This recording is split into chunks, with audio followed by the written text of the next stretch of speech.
Let's talk more with William Lawrence. He's a professor of political science and international affairs at American University, and he joins us now live from Washington. Professor, thank you very much for joining us here on TRT World. When Russia started its attacks on Ukraine, many had predicted that one of the primary objectives of the Russian as part of this so-called military operation would be to capture Mariupol. Now, Russia says it is in complete control of the city. So tell me, what does this mean for the future of this war? Does it possibly indicate that this war has entered a new phase?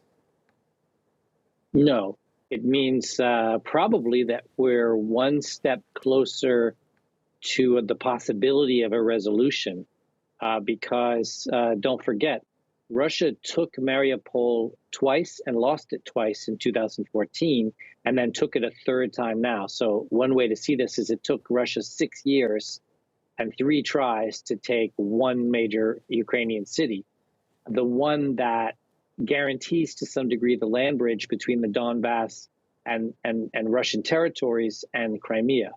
And so the most limited version of a Russian takeover of parts of eastern and southern Ukraine, let's say the most limited win the Russians could have, would be this swath of territory along the Azov Sea and the Black Sea that Russia would control, with Mariupol as the link.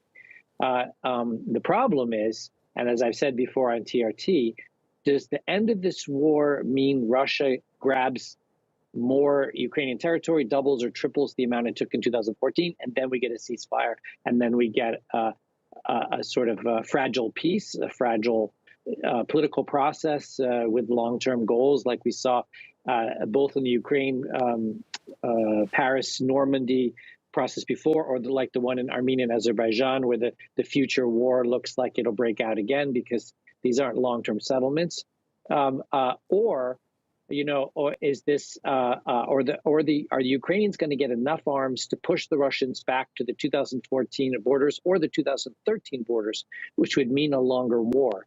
And so whether or not the Ukrainians do the latter doesn't depend on taking Mariupol. It depends on how many weapons they get and whether they think they can beat back the Russians, which would actually, on the one hand, prolong the war, but also over the long term strengthen Ukraine because they get more territory back and more access to the sea to be part of global trade.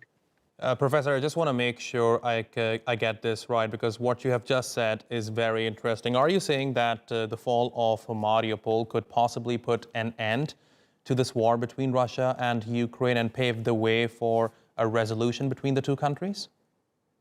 It could be a step in that direction if the Ukrainians are willing to sacrifice Mariupol. That's a simpler way to re-explain what I just said. But think about it. Russia destroyed or damaged 90% of the buildings. It ran out 3/4 of the population. This is not a gem on the Azov Sea, ready for tourism. This is a ruined city after a third attack in 6 years with nothing much to show for itself.